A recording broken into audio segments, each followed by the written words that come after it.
번째 시간이고 드디어 다음 주 추수감사주일로 우리가 다윗 이야기는 20분 준비했는데 끝나고 다음에는 룻기를 통해서 우리 은혜 나누면 좋겠습니다.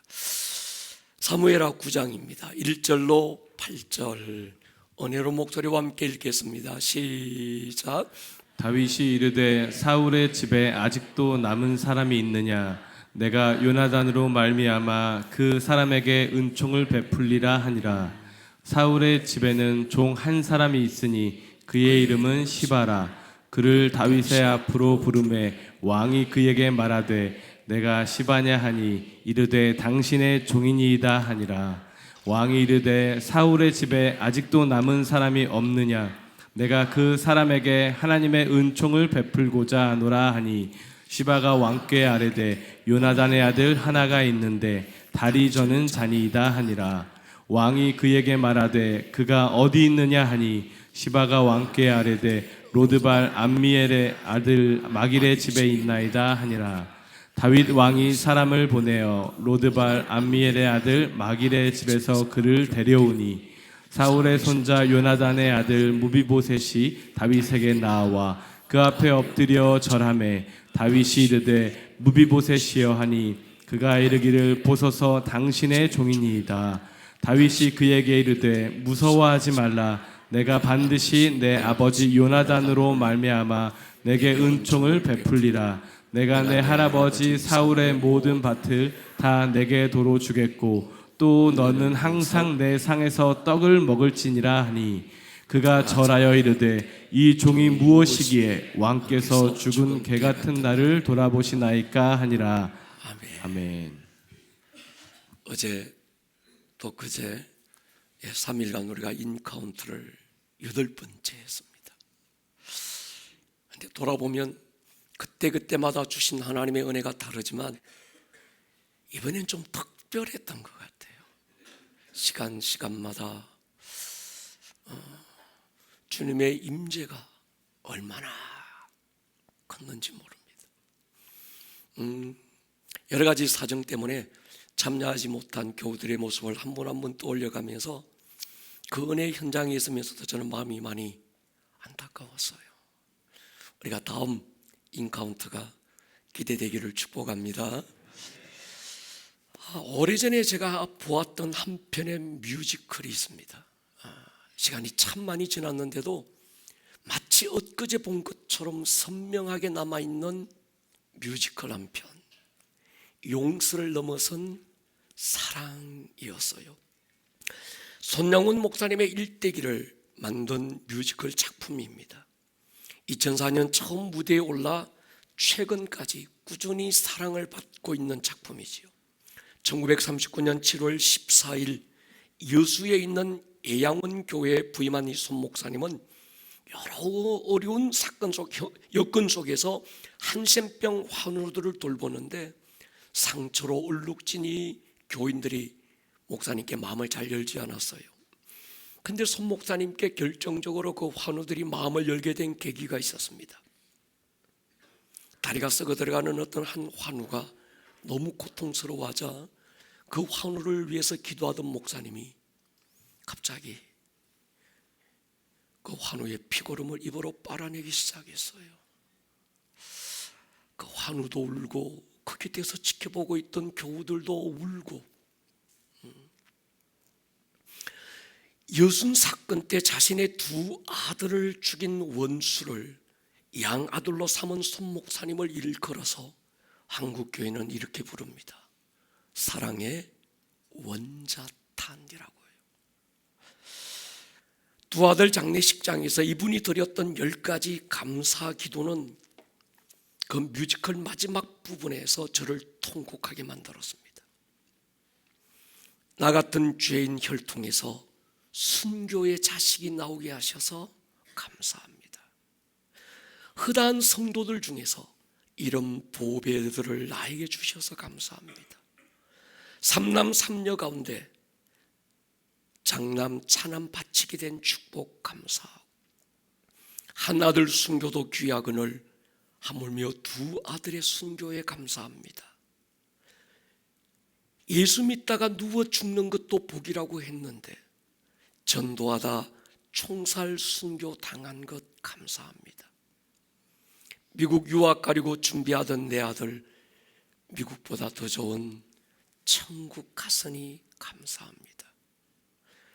두 아들 죽인 원수 회개시켜서 내 아들 삼는 사랑의 마음 주셔서 감사합니다. 두 아들 순교로 앞으로 생겨나게 될 무수한 천국의 아들 생각해서 감사합니다. 이 같은 역경 중에서도 8가지 진리, 하나님의 사랑을 찾는 기쁜 마음, 여유 있는 믿음 주셔서 감사합니다. 10번째, 이렇게 과분한 축복 누리게 된 것 감사합니다. 여러분, 우리가 다음 주일이 추수감사주일이잖아요. 무엇을 감사해야 되지? 감사의 이유가 뭐지? 굳이 애써 찾지 않아도 범사가 감사입니다. 모든 인생의 주제는 따지고 보면 한 가지인 것 같습니다. 무엇이 인생을 바꿀까? 무엇이 한 사람의 인생을 변화시킬 수 있는가? 여러분 어떻게 생각하십니까? 무엇이 인생을 변화시킬까요? 돈일까요? 아니면 권력일까요? 아니면 교육일까요?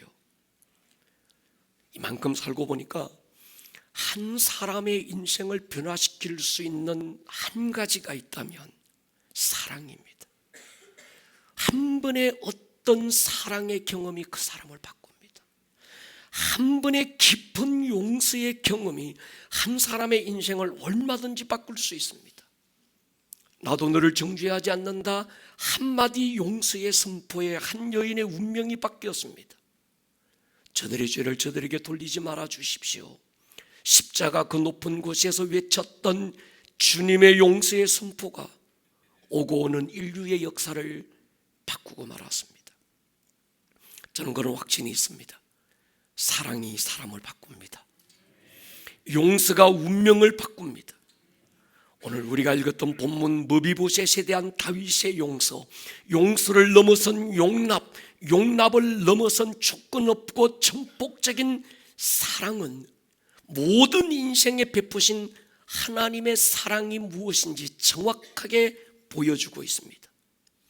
또 은혜 받기 이전에 나와 은혜 받은 이후에 내가 어떤 신분, 어떻게 존재가 달라졌는지 정확한 기준값이 바로 이 머비보셋 한 사람이에요. 여러분, 은혜가 뭘까요? 교회에서 가장 많이 말하고 가장 많이 노래 부르는 말, 은혜.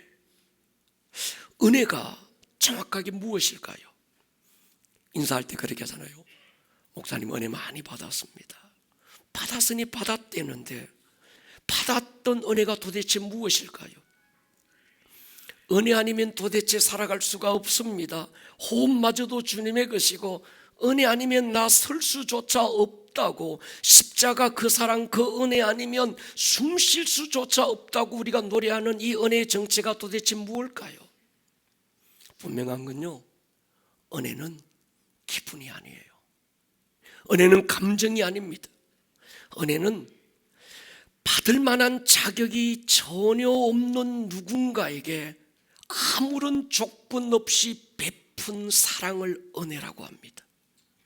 받을 자격이 있는 자에게 베푼 건 은혜가 아니라 보상이라고 부릅니다.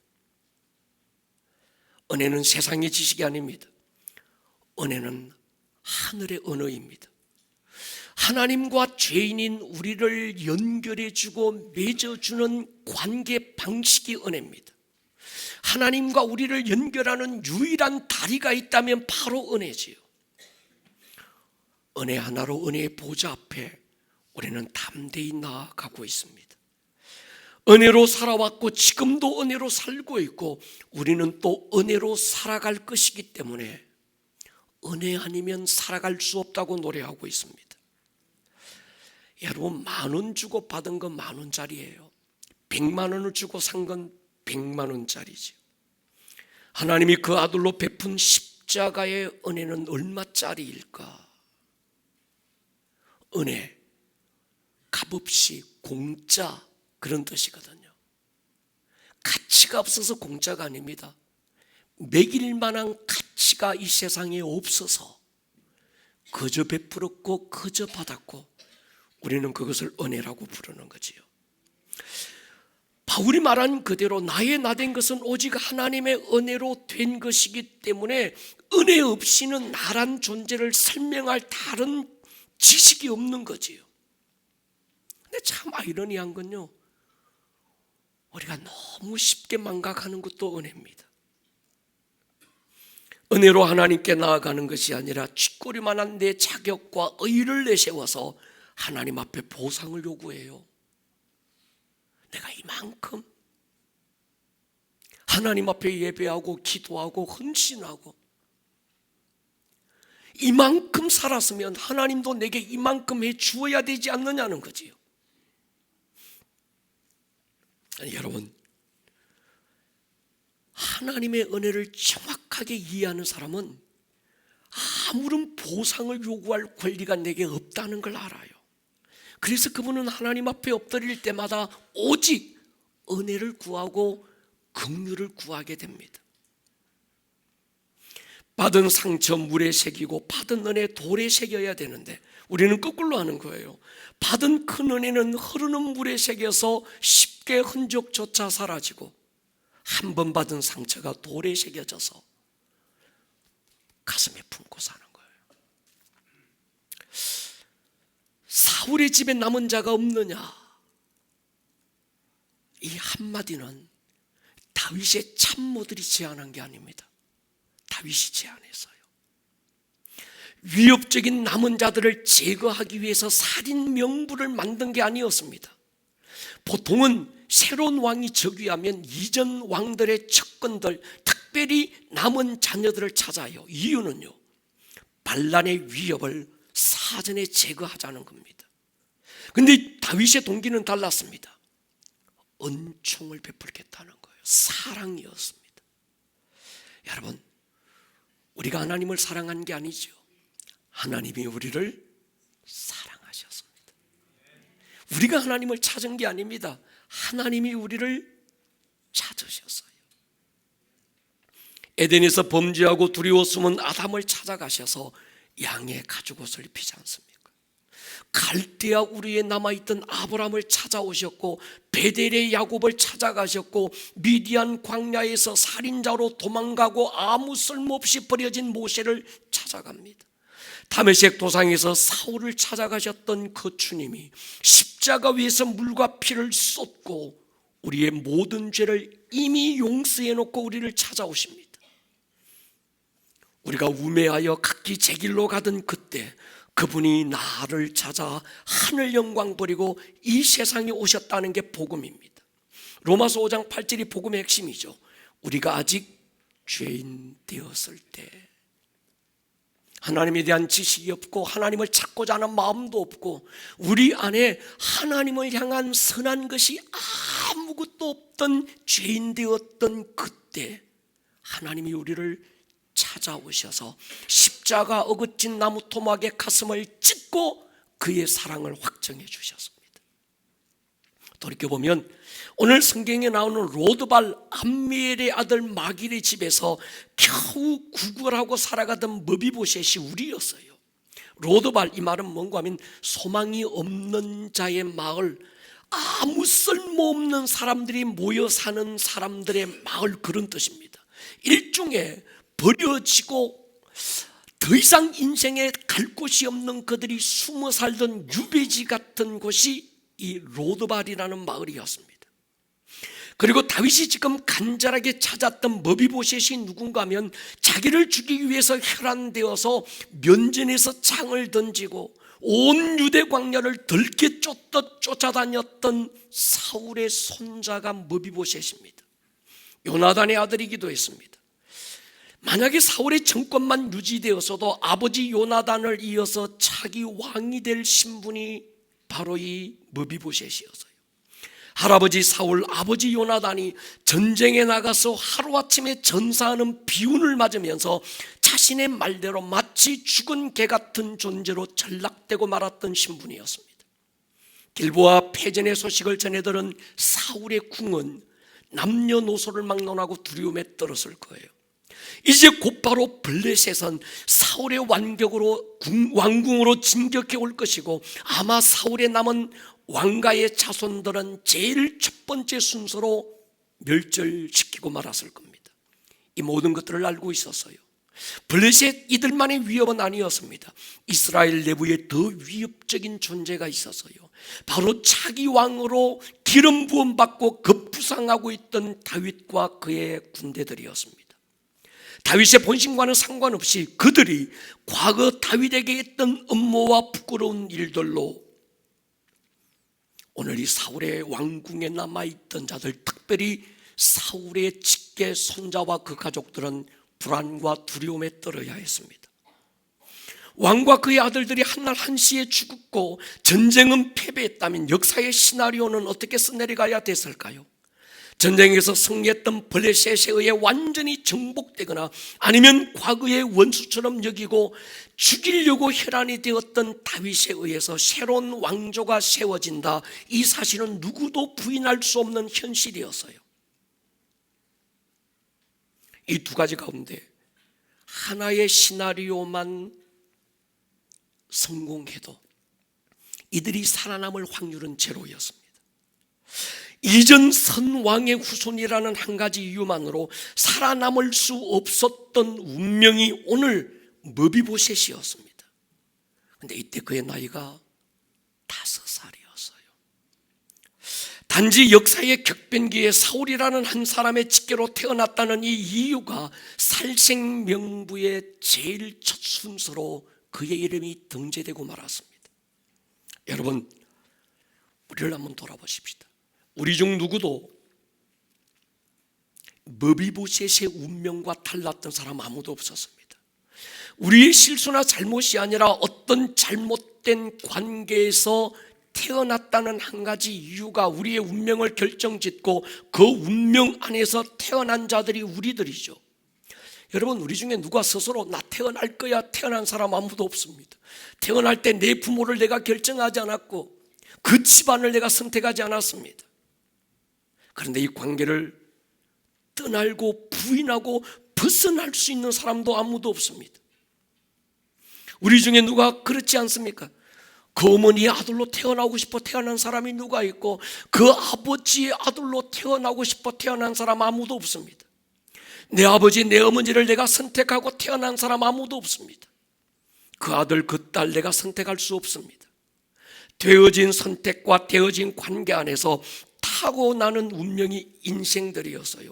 태어나고 보니 그 아버지의 아들이었고, 태어나고 보니 그 엄마의 아들이었어요. 태어나고 보니 그 아들이 내 아들이었고 그 딸이 내 딸이었습니다. 내가 선택하지 않았고 선택되어진 운명 안에서 때로는 불안하고 때로는 두렵고 때로는 불행한 인생을 살게 되기도 하는 거예요. 태어나고 보니까 살인자의 아들이었고, 태어나고 보니 술주정뱅이의 딸이었어요. 안타깝게도 이 관계를 부인할 수 있는 자유가 인간에게는 주어지지 않았습니다. 머비보셋이 그랬어요. 사울의 왕가에 태어나고 싶어 태어난 것도 아니고 요나단의 아들이 되기를 자신이 선택한 것도 아니었습니다. 오늘 이 머비보셋의 운명은 그 집안에 태어난 거예요. 우리가 잘못해서 죄인이 된 거 아니잖아요. 물론 잘못도 했잖아요. 근데 그 전에 죄인으로 태어나고 사망이라고 하는 권세자의 눌림과 억압 앞에 우리가 왜 그렇게 타고난 거예요?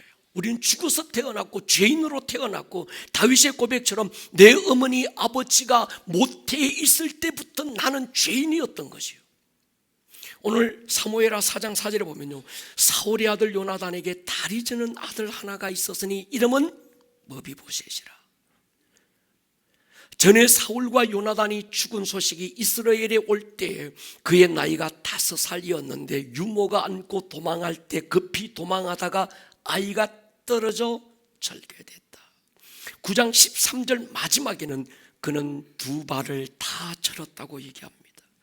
여러분 5살 어린 아이가 뭘 알겠어요? 그저 사울의 집안에 태어났다는 한 가지 이유로 하루아침에 쫓기는 운명으로 떨어지고 맙니다.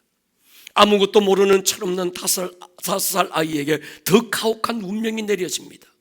이 유모가 이 아이를 안고 지금 다급한 상황에 블레셋이든 다윗이든 누구에게도 발견되는 즉시 살생명부에 제일 먼저 이름이 등재됐던 이 무비보셋을 알고 도망가다가 아이를 떨어뜨려요.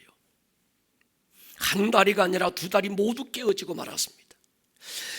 이 일로 이 무비보셋은 스스로의 힘으로는 서 있을 수조차 없는 신세가 됐습니다. 모든 자유가 박탈되고 말았습니다. 스스로의 힘으로는 생계를 유지할 수도 없었고 어디를 갈 수 있는 어떤 그런 존재가 안 되었습니다. 아무런 복지 혜택조차 누릴 수 없던 그때 상황으로 지금 무비보셋의 불행은 도무지 회복 불가능한 상태로 떨어지고 만 거예요. 무엇보다 무비보셋을 불행하게 만든 건 불구가 된 신체적 조건보다 정서적이고 심리적인 이유가 더 컸을 거예요. 사울 왕의 직계라고 하는 벗어날 수 없는 이 굴레는 언제라도 누구에게라도 노출되면 그 즉시로 죽음을 피할 수 없다는 두려움이 이 무비보셋의 존재감마저 처절하게 짓밟아 놓았습니다. 그는 존재하고 있지만 마치 존재하지 않는 유령처럼 살아가고 있어요. 누군가에게로부터 얻어먹어야 살 수 있고 동정을 받아야 되는 자기 자신의 처지를 보면서 10대를 20대를 지나고 있습니다. 스스로가 만든 감옥과 어둠에 갇혀서 세상을 비관하고 신세를 한탄하고 원망하며 20여 년을 살아왔어요. 20여 년 세월 동안 로드발 암멜의 동네에서 무비보셋과 함께 살았던 사울의 척건들은 무비보셋에게 다윗에 대한 분노와 정오와 비난의 마음을 계속적으로 불어넣었을 겁니다. 넌 왕의 아들이었어. 넌 왕이 될 자였어. 그런데 오늘 너를 봐. 오늘 너의 모든 불행, 오늘 너의 모든 처지 누구 때문인지 아니? 다윗 때문이야. 아마 무비보셋은 술로 인생을 비관하고 정오하면서 가슴에 한을 끌어안고 칼을 갈며 인생을 살았을 거예요. 한 사람 무비보셋의 인생을 묵상하면서 이렇게 불행하고 불운한 인생을 타고난 사람도 있구나 동정하기 전에 우리는 이것이 모든 인생의 운명이라는 생각을 할 수 있어야 합니다. 우리의 신체적인 조건들, 마음에 들지 않는 외모, 난 왜 이렇게 생겼지? 내 기질은 왜 이래? 나도 내가 싫어. 어떤 이런 체질적인 부분, 이런 것들로 인해 망가지고 깨어진 우리의 마음과 정서들, 그래서 원망하고 불평하고 비관하고 차라리 태어나지 말걸 말이죠.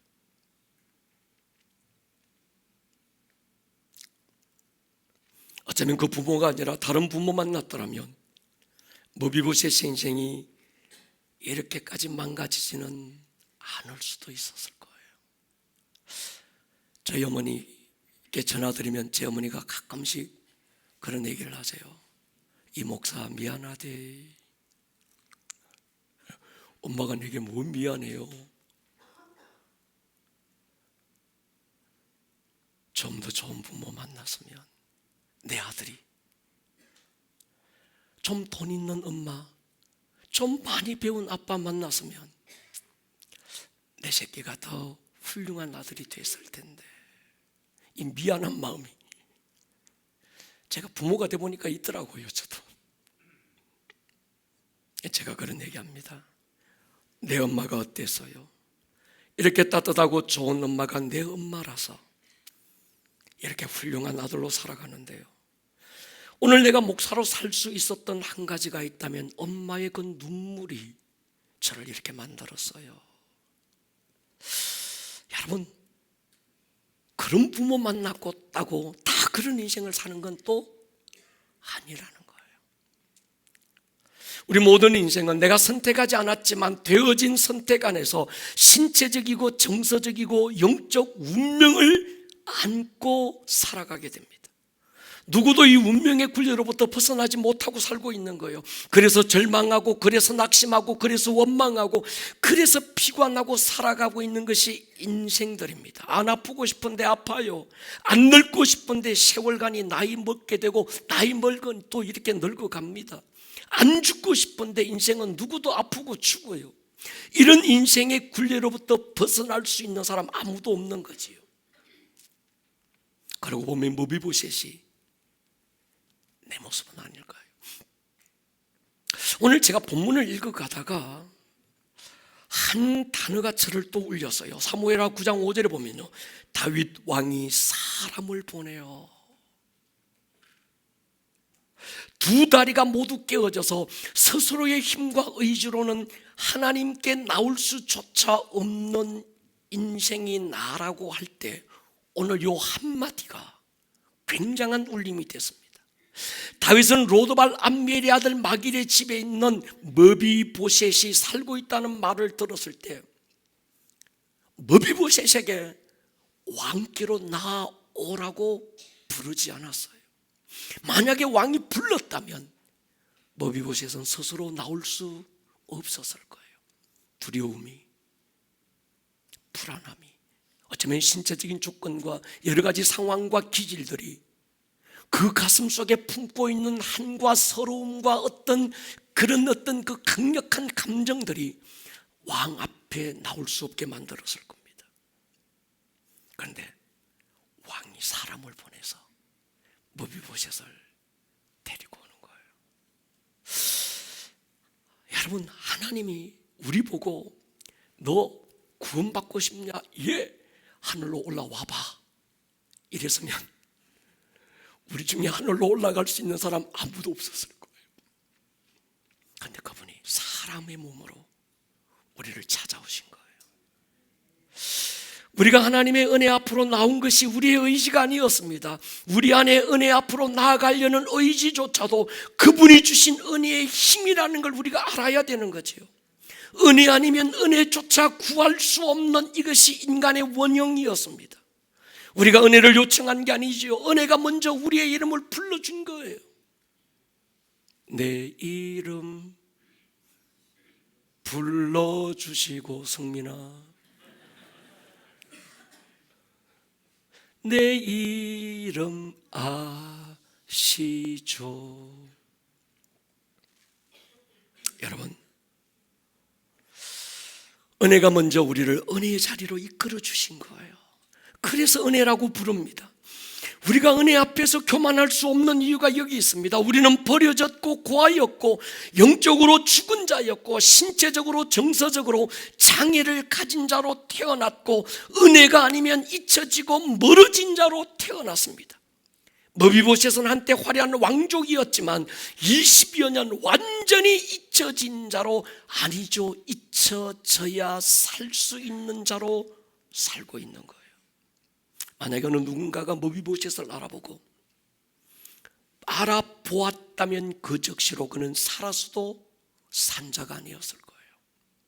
그래서 스스로를 난 없는 자야, 차라리 태어나지 않았어야 좋았던 자야, 이러면서 그가 살고 있는 겁니다. 그런 그의 인생에 어느 날 한 줄기 빛이 비추기 시작합니다. 아직도 사울의 집에 남은 자가 없느냐? 복음이죠. 사무엘하 9장에 보면 다윗이 이르되 사울의 집에 아직도 남은 사람이 있느냐? 내가 요나단으로 말미암아 그 사람에게 은총을 베풀리라. 사울의 집에는 종 한 사람이 있으니 그의 이름은 시바라. 발음 잘 하셔야 합니다. 세게 발음하면 욕이 됩니다. 그를 다윗 왕 앞으로 부르매 왕이 그에게 말하되 네가 시바냐? 이르되 당신의 종입니다. 왕이 이르되 사울의 집에 아직도 남은 사람이 없느냐? 내가 그 사람에게 하나님의 은총을 베풀고자 한다. 시바가 왕께 아뢰되 요나단의 아들 하나가 있는데 다리 저는 자입니다. 지금 다윗이 사울의 집에 남은 자를 찾았어요. 처음 다윗이 사울의 집에 남은 자를 찾았다는 어명이 내려졌을 때 다윗의 신하들은 한 가지를 생각했을 겁니다. 드디어 사울의 집에 살육의 피바람이 불기 시작하겠구나. 그런데 성경은 다윗의 의도를 다르게 노출합니다.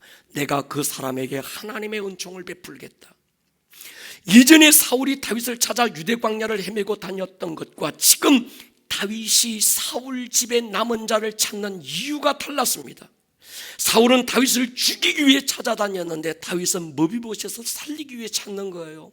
사울은 질투와 분노에 생포되어 찾아다녔는데 지금 다윗은 사랑과 은총을 베풀기 위해 찾고 있습니다. 과거 사울은 하나님이 부리는 악신에 의해서 사로잡혀서 찾아다녔는데 지금 다윗은 여호와의 영에 감동되어 사울의 집안에 남은 자를 찾는 거예요. 하나님이 우리를 왜 찾으실까요? 수고하고 무거운 짐진 자들아 다 내게로 오라. 은혜를 베풀려고 여러분을 찾고 있습니다. 여러분을 치유하려고 찾고 계시고 여러분을 살리려고 찾으시는 거예요. 축복이 뭘까요? 그분의 찾으시는 눈동자에 발견되는 것입니다. 여러분, 그분이 여러분을 찾으실 때 숨지 않을 수 있기를 축복합니다. 그분이 문을 두드릴 때 웰컴하고 활짝 열어놓고 그분을 환영할 수 있는 은혜가 있기를 축복합니다. 여기서 머비보셋은 모든 인생의 운명을 예표하고 있고 다윗은 하나님의 은혜를 예표하고 있는데 하나님의 은혜와 머비보셋 사이에 끼어 있는 한 인물이 등장합니다. 사울의 신하였던 시바예요. 제가 발음을 잘 하시라고 그랬어요. 제가 혼자서 설교를 준비하고 묵상하다가 시바 하면서 계속 성경을 읽다가 이 시바 놈이 되더라고요. 이게 발음을 조금 세게 하니까 이게 제 안에 카타르시스가 있더만요. 욕할 때 주어지는 이 희열이 또 있더만요. 여러분, 목사가 뭐 언제 욕할 일이 있겠습니까? 근데 시바놈 막 이러다가 시바가 하는 말이 있습니다. 요나단의 아들이 하나 있는데 다리를 저는 자입니다. 뉘앙스가 어떻습니까? 우리말 성경에는 순화하고 정화해서 기록했으니까 조금 덜한데 히브리어 성경 원색적인 표현을 그대로 사용하면 이런 겁니다. 왕이여, 요나단의 아들이 하나 있기는 있는데 아무짝도 쓸모없는 절뚝발이 인생입니다. 그는 로드발 버려진 자 그 마을에서 아무 쓸모짝이 없습니다. 왕이 찾을 만한 인물도 못 되고 아무런 인생의 영향력을 발휘할 수 있는 인생 아닙니다. 그래서 제가 발음이 세게 됐어요. 수치와 경멸과 부끄러움이 시바의 말에 깔려 있었습니다. 어쩌면 이 말은 시바의 말만이 아니라 머비보셋이 자기를 대하여 했던 말에도 찾을 수 있습니다. 죽은 개 같은 나를 왕이 어떻게 찾으십니까?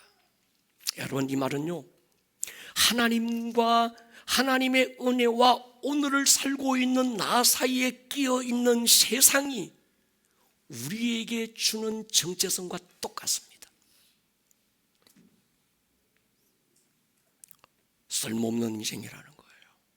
남들만큼 배운 게 없어서, 남들만큼 가진 게 없어서, 남들만큼 잘난 것도 잘하는 것도 없어서 이 인생 버려지고 쓸모없는 인생이 바로 이 사람입니다. 세상은 끝없이 우리에 대하여 그렇게 정죄해 오고 있습니다.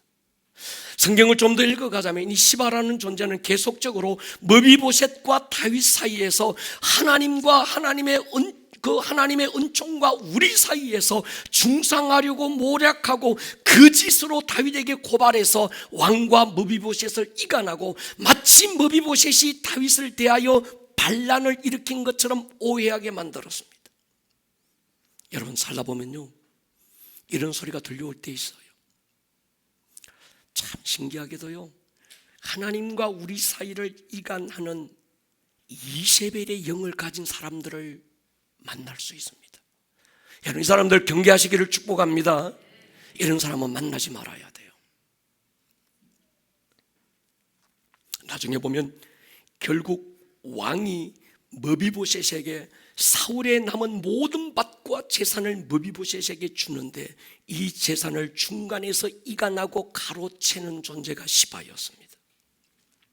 여러분, 시바라는 세상과 어둠의 영들은 하나님의 은총과 우리 사이에서 거리를 만들어요.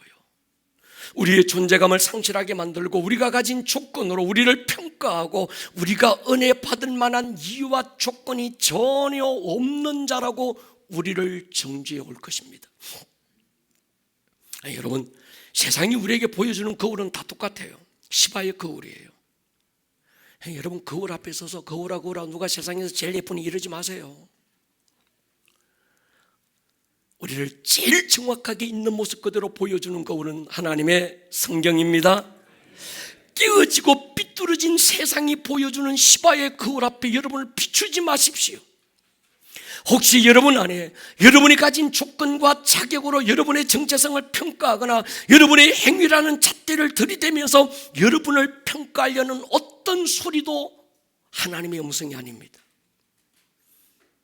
마귀가 예수를 팔려는 생각을 가룟 유다의 마음 안에 심었던 것처럼 오늘 이 시바의 생각과 가치관과 시바의 모든 정죄감을 하나님과 우리 사이에 집어넣어서 우리를 멀어지게 만들 거예요. 아멘입니까? 이제 세상은 더 이상 우리를 정죄할 수 없습니다. 동의하십니까? 마귀가 우리 안에 심어준 관념을 통해서 하나님과의 관계를 가지면 하나님 그분을 오해할 수밖에 없습니다. 세상이 우리에게 심어준 일반적인 생각들을 믿음의 영역에서 하나님과 관계에서 적용하기 때문에 하나님과 관계가 자꾸 꼬이는 거예요. 안 풀리는 겁니다. 조그만한 일만 생기면 또 하나님이 오해되고 또 작은 일만 생기면 또 하나님 그분에 대한 생각이 꼬이게 되는 거예요. 율법이라는 잣대가 기준이 되고 세상의 동영보복의 원칙을 은혜 안에서도 우리가 적용하기 때문에 하나님과의 관계가 안 열리는 겁니다. 하나님과의 관계를 여는 길은 은혜밖에 없습니다. 아멘입니까? 자격이 필요하다면 은혜 받을 수 있는 자격이 뭘까요? 한 가지밖에 없습니다. 무자격자라는 거예요. 자격이 있는 자에게 베푸는 은혜는 은혜가 아니죠. 아무런 자격이 없는 자에게 조건 없이 베풀어진 것만 은혜가 될 수 있습니다. 다윗은 시바가 요나단의 아들이 있는데 이런저런 자격을 갖추지 못한 자라고 소개하지만 다윗에게 그런 자격은 아무 자격 조건이 안 되는 거예요. 다만 사울의 집 요나단의 아들이라는 어쩌면 내가 선택한 것도 아니고 선택되어졌던 불운하고 비운했던 어떤 그 한 가지 자격이 다윗으로 하여금 묻지도 따지지도 않고 다윗 왕궁으로 데리고 오게 만든 겁니다. 로드발 암벨의 집에서 한 아들이 있는데 완전히 쓸모없이 버려진 인생입니다. 다윗은 그를 내게로 데려오라. 여러분, 우리가 세상을 살면서 오늘 이 부분이 가슴에 새겨지는 의의 방패가 되기를 축복합니다. 원수가 불화살을 쏘아댈 거예요.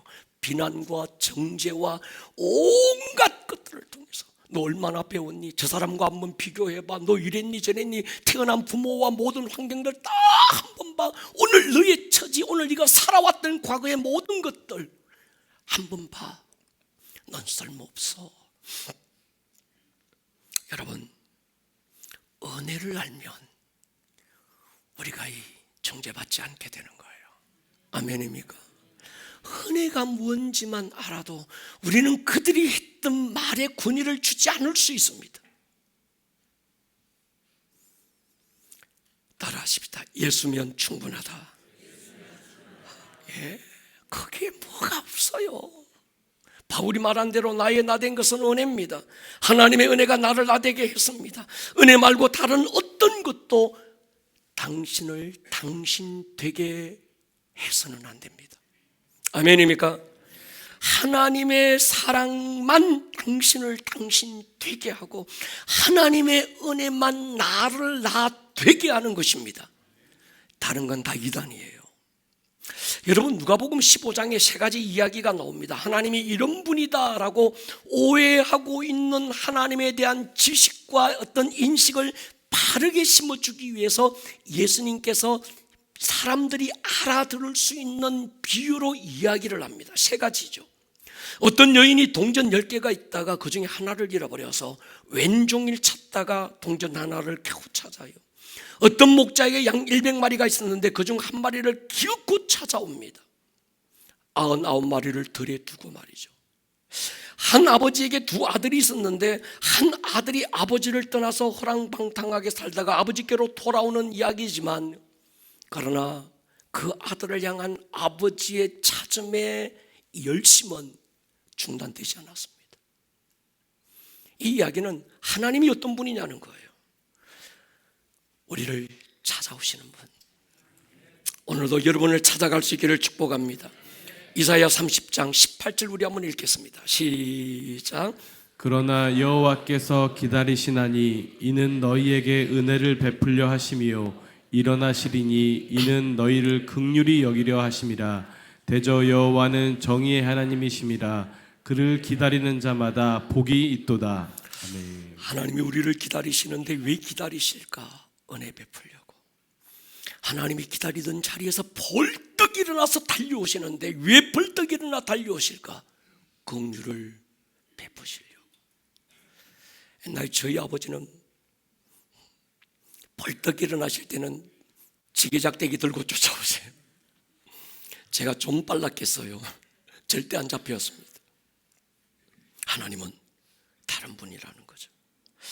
이 세 가지 이야기를 가만히 들여다보면 동전 하나 되찾고 온 동네 사람 불러서 잔치 베풀어요. 동전 100개는 낭비했을 겁니다. 양 한 마리 찾았는데 온 동네 사람 다 불러 잔치했다면 양 10마리는 더 잡았을 테예요. 돌아온 아들 위해 온 동네 사람 불러다가 잔치를 베풀었다 기둥불이 흔들렸을 겁니다. 손해보는 장사였어요. 그런데 하나님은 그것을 사랑이라고 불렀습니다. 계산될 수 없고 손익을 따질 수 없었던 하나님의 계산이 우리를 우리 되게 한 거예요. 여러분, 어떤 한 여인이 주님 발에 옥합을 깨고 향유를 쏟았을 때 제자들은 이렇게 비난합니다. 허비했어. 네가 왜 낭비했어? 그 큰 가치, 어마어마한 가치를 겨우 주님 발에 쏟는 그걸로 낭비했느냐고 얘기합니다. 네, 여러분, 주님은 그 여인의 행위를 사랑이라고 불렀어요. 사랑이 뭘까요? 거룩한 낭비를 결정하는 것입니다. 하나님이 먼저 거룩한 낭비를 결정하신 사건을 우리는 십자가라고 부릅니다. 하나님은 자신의 아들 보배로운 피로 나를 위하여 쏟으시고 그러고도 낭비라고 하지 아니하시고 너를 향한 나의 사랑을 확증했다고 얘기합니다. 이 사랑이 인생을 바꾸었고 이 용서가 무조건적인 용납이 우리 인생을 송두리째 바꾼 거예요. 더 중요한 건요, 다윗이 지금 로드발 암미엘 마길의 집에서 버려진 자, 쓸모없는 인생, 죽은 개같이 아무 가치 없고 소망 없는 자로 살고 있던 이 머비보셋을 부를 때 나의 은총을 베풀겠다고 하지 않습니다. 하나님의 은총을 베풀겠다는 거예요.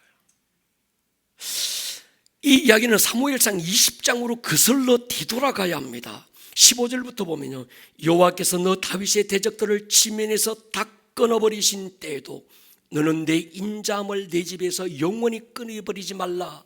이에 요나단이 다윗의 집과 뭐합니까? 언약을 맺는 거예요. 여호와께서는 다윗의 대적을 치실지어다. 누가 누구에게 하는 말입니까? 요나단이. 다윗의 대적이 누굽니까? 자기 아버지예요.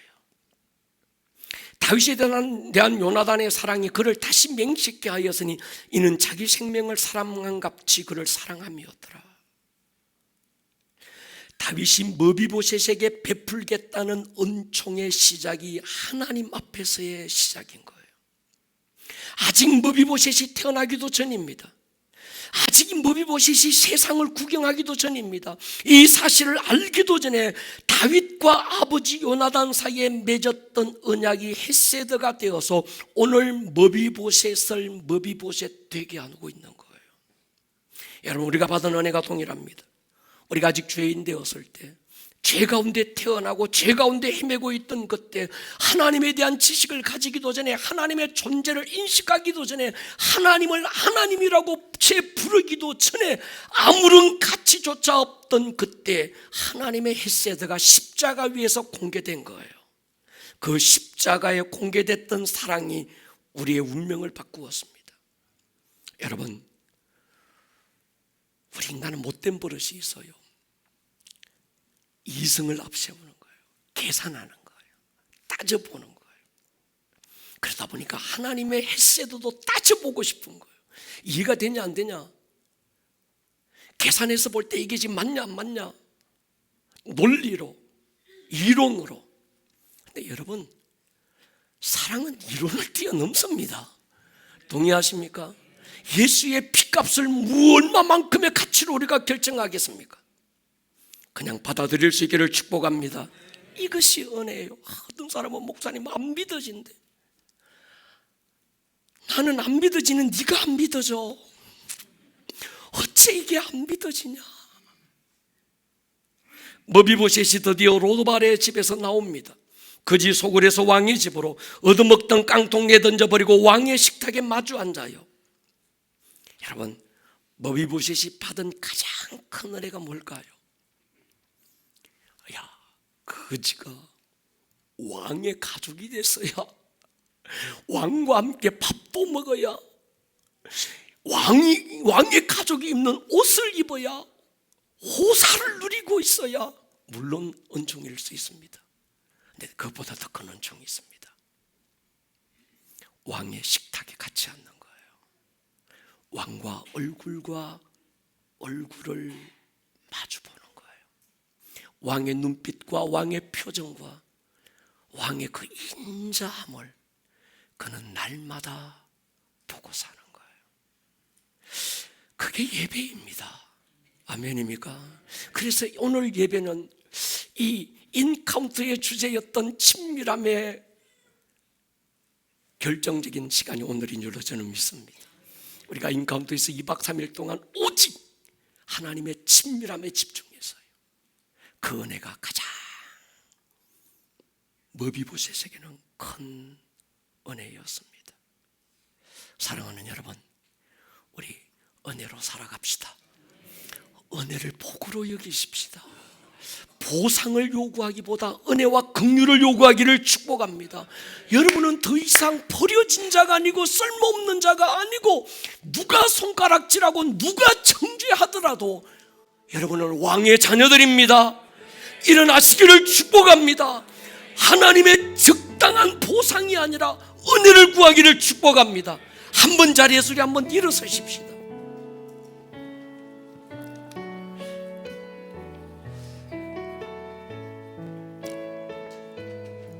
우리도 이렇게 한번 고백해 배웠으면 좋겠습니다.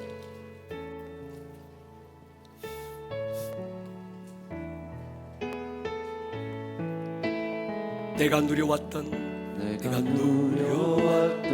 모든 것들,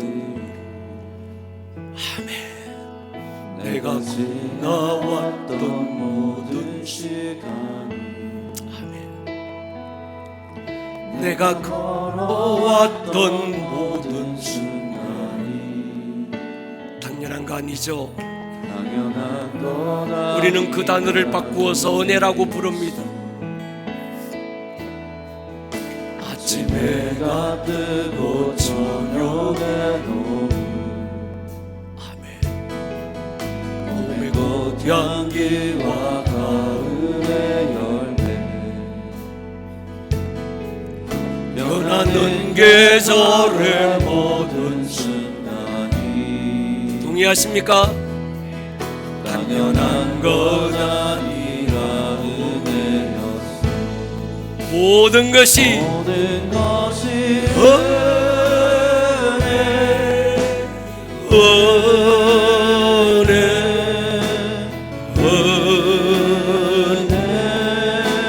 한없는 은혜, 내 삶에 당연한 것 하나도 없었던 것을 모든 것이 은혜였소.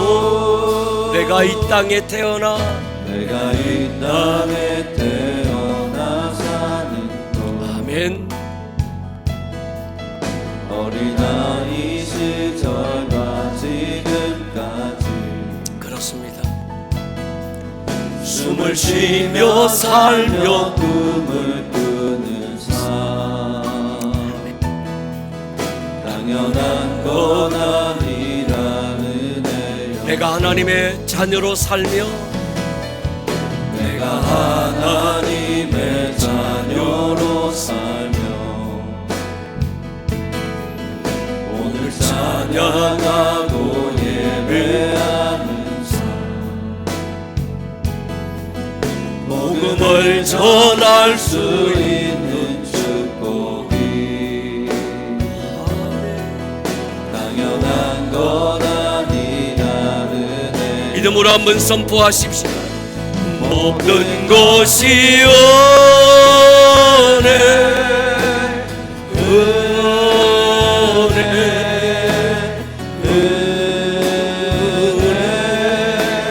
한없는 은혜 내 삶에 당연한 것 하나도 없었던 것을 모든 것이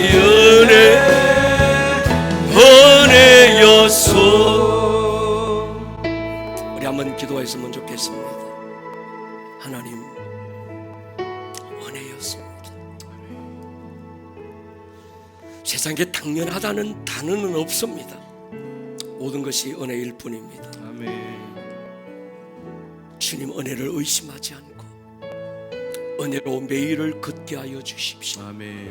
받은 은혜 망각하지 않고 내 안에 증폭되고 확장되고 배가 되는 은혜를 주십시오. 무엇보다 주님과 눈과 눈을 마주하고 얼굴과 얼굴을 대면하여 주님 앞에 서고 있는 이 예배가 친밀함이 가장 큰 은혜이기에 이 은혜를 놓치지 않고 살게 해주십시오. 잠깐 우리 통성으로 한번 기도하며 나갑니다. 살아계신 나의 하나님, 오늘 들었던 이 말씀이 듣는 말씀에서 끝나지 않고 여러분들의 삶에 살아내는 말씀으로 생명력 있는 말씀이 될 수 있기를 주님의 이름으로 다시 한번 축복합니다. 온 하늘